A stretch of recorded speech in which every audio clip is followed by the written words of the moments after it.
ज्या चंद्रपूरहून आपल्यासाठी या ठिकाणी उपस्थित आहेत अशा सौभाग्यवती गायत्री रामटेके मॅडम आपल्या समोर मी सावित्री बोलते हे एक पात्री नाटक आपल्या समोर सादर करतायत. एकतर जोरदार टाळ्या होऊन जाऊ द्या मॅडम साठी. आणि मी सावित्री बोलते, तुमच्या ज्योतिवंची सावित्री. माझा जन्म नाही गावचा. एक मिनिट. आज माझ्यासाठी लातूर वरून माझ्या केंद्रीय शिक्षिका मायाताई आणि त्यांच्या सगळ्या मैत्रिणी आलेल्या आहेत आणि त्या इथं बसल्या आहेत माझ्या समोर. त्यांच्या खूप खूप धन्यवाद आणि त्यांच्यासाठी एकदा जोरदार टाळ्या होऊन जाऊ द्या.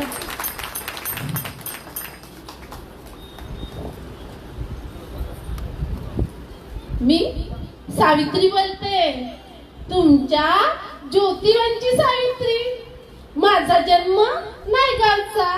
नायगाव म्हणजे कसं, सातारा जिल्ह्यातील खंडाळा तालुक्यातील एक छोटस गाव.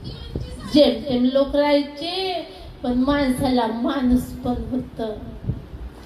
मी 4 वर्षाची झाली. माय म्हणायची, बाई भाकऱ्या टाकायला शिक. पर माझं ध्यान पिठात पाणी टाकण्यापरीस मातीत चिखल पाणी टाकून चिखल करण्यातच असायचं. माई लई ओरडायची, हाती जे भेटत ते फेकून मारायची. माय कसं म्हणायची, पोरीच्या जातीनं कसं आपलं घर भलं, घरातली चूल बरी, चुलीतली लाकडं बरी, हातातली फुकणी बरी आणि फुकणीतून फुकणारा आपला जीव बरा.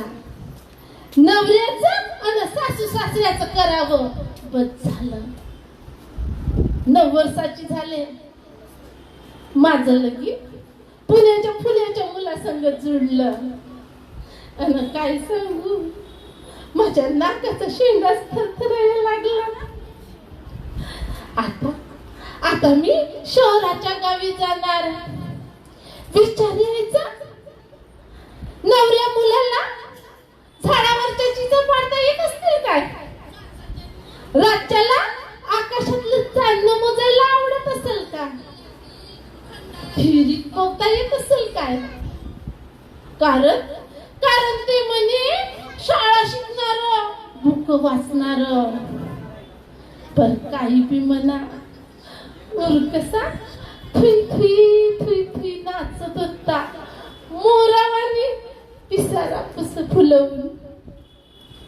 आमचा लग्न घायचा दिस उचलला. माझं परकर पोलक्यातलं कुसगावनं नऊवारी लुगड्यात नेऊन बसवलं. लई लोक आली होती. मी सासरी गेले. माझं मामंजी लई देव माणूस. आणि आमचं हे, मी त्यासनी शेठजी म्हणायची. तू वाचते कसं तरी वाटल, पण शेठजी म्हणजे कसं रुबाबदार भारदस्त माणूस. आमचं शेठजी शाळेला जायचं, मोठी मोठी मोठी मोठी पुस्तकं वाचायचं. मास्तरांचं तर लईच लाडकं. एक दिवस शेठजी नगरला गेले.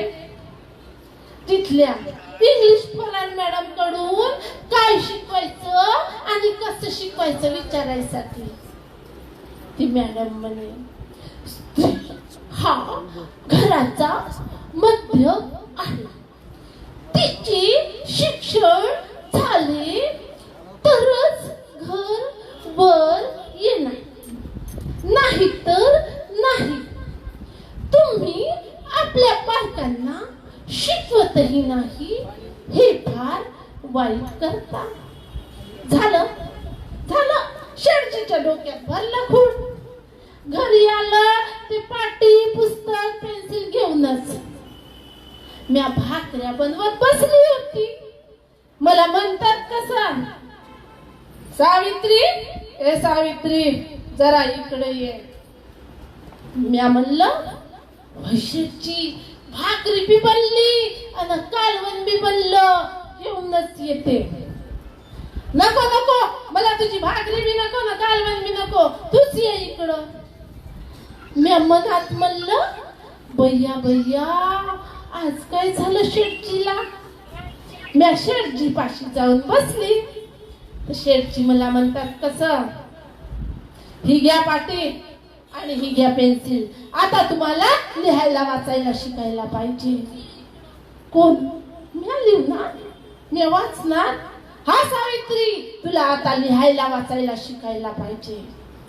माझा हात थर थर थर थर कापत होता. माझ्या थरथरत्या हाताला शेठजींनी आधार दिला. माझा हात हातात घेऊन शेठजी गिरवू लागले. मी पहिला शब्द लिहायला शिकली तो शेठजी लिहायला सांगायला लागली. माझा हात हातात घेऊन शेठजी शिकवायला लागले आणि तो थरथरणारा हात पुन्हा कधीच थरथरला नाही. शेठजींची साऊ लिहायला शिकली, शेठजींची साऊ वाचायला शिकली. कधी पाटीवर तर कधी शेतात काडीने.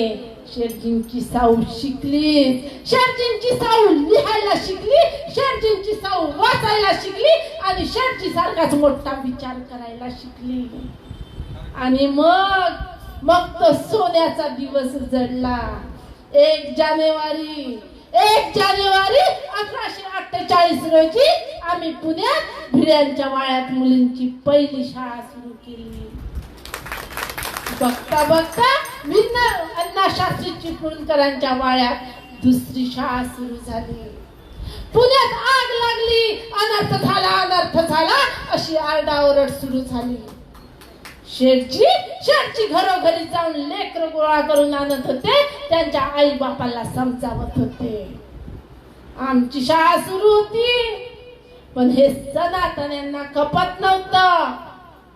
मास्तरांना वाळीत टाकायची धमकी देत होते. शेठजी चिंतेत पडले. मास्तरच नसेल तर शाळा चालायच्या कशा? शेठजी विचारात पडले. म्या म्हणलं, शेठजी कसला विचार करता? शाळा नाही बंद पडणार. म्या हाय नव, म्या जाणार शाळेत शिकवायला. त्या काळात कोणती बाई उमऱ्या बाहेर पाऊल टाकती? दुसऱ्या दिवशी फरमान निघालं, आवरा लवकर. मन घट केलं, उमऱ्या बाहेर पाऊल टाकलं. रस्त्यांना जाताना माणसं टकामका बघत होती, काही बाई बोलत होती. कोण रही, कुठं चालली? एक म्हणायचा तर लगेच दुसरा म्हणायचा, फुल्यांची बायको, डोईवर पदर, तुरु तुरु कुठे चालली म्हणायची.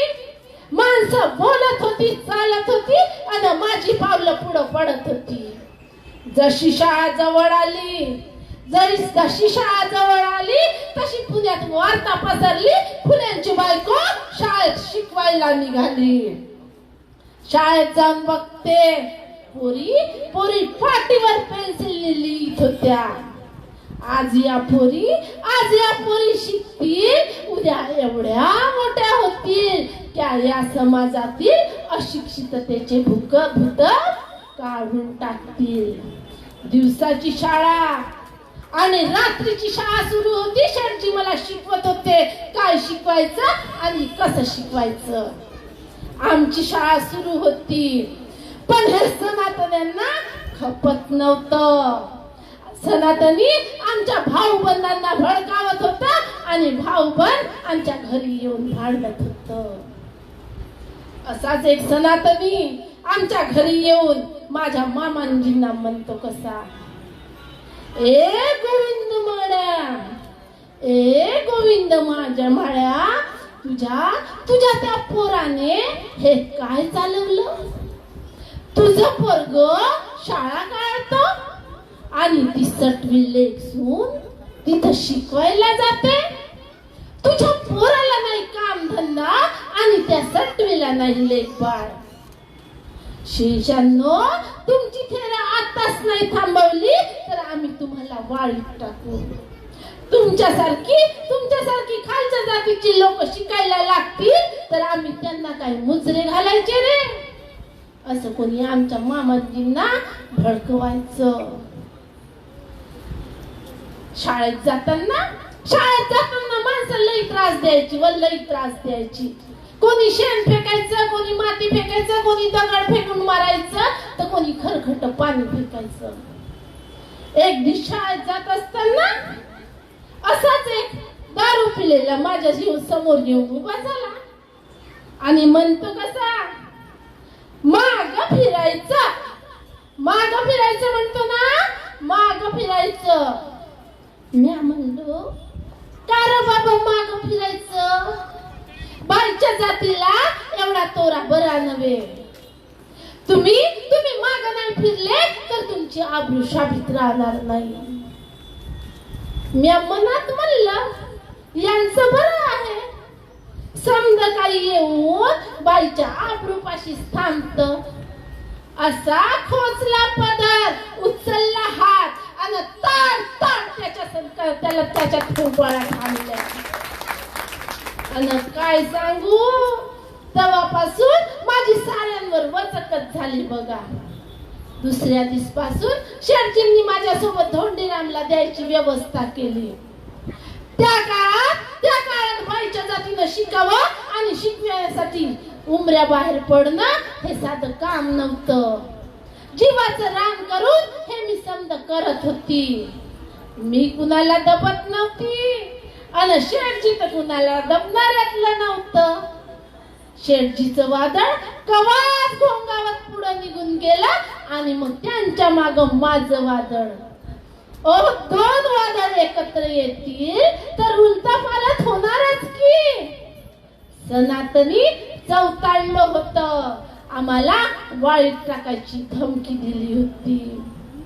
त्यानंतर आम्ही बालहत्या प्रतिबंध गृह सुरू केलं. काशीच्या मुलाला आम्ही आपलं मूल मानलं. आम्ही नाव्यांचा संप घडवून आणला. सत्यशोधक समाजाची स्थापना केली. आणि 97चा तो प्लेगची साथ आली. 97 मध्ये प्लेगची साथ आली. जिकडे तिकडे हाहाकार माजला. सगळी लोक किड्या मुंग्यांसारखी, जनावरांसारखी मरत होती. माझा यशवंत डॉक्टर झाला होता. एकाला उचलून दवाखान्यात नेईस्तोवर दुसरा पडलेला असायचा आणि दुसऱ्याला उचलून दवाखान्यात नेईस्तोवर तिसरा पडलेला असायचा. याला उचल त्याला ने, याला उचल त्याला ने, असं करत आम्ही लोकांना यशवंताच्या दवाखान्यात नेत होतो. बघते समोर एक इवलस लेकरू रडत पडलं होतं. त्याला उचललं छातीशी घेतलं. त्याच्या अंगात ताप आला होता. त्याच्या अंगावर गाठी होत्या. मी बाळाला घेऊन यशवंताच्या दवाखान्यात जाणार. असा पाय समोर टाकते. माझा पाय समोर पडेना. मी म्हणलं असं कसं होतंय? मला मोरच काही बी दिसना. मी बाळाला पुन्हा छातीशी घेतलं. पुन्हा पाऊल टाकते. माझं पाऊल समोर पडना. बघते माझ्या काखीत गाठी आल्या होत्या. माझ्या कानाला गाठी आल्या होत्या. आता या बाळाचं कसं होणार? या बाळाला यशवंताच्या दवाखान्यात कोण नेणार? तुमच्यातलं कुणीतरी या हो. तुमच्यातलं कुणीतरी या. या बाळाला यशवंताच्या दवाखान्यात न्या. यशवंता वाचव या बाळाला.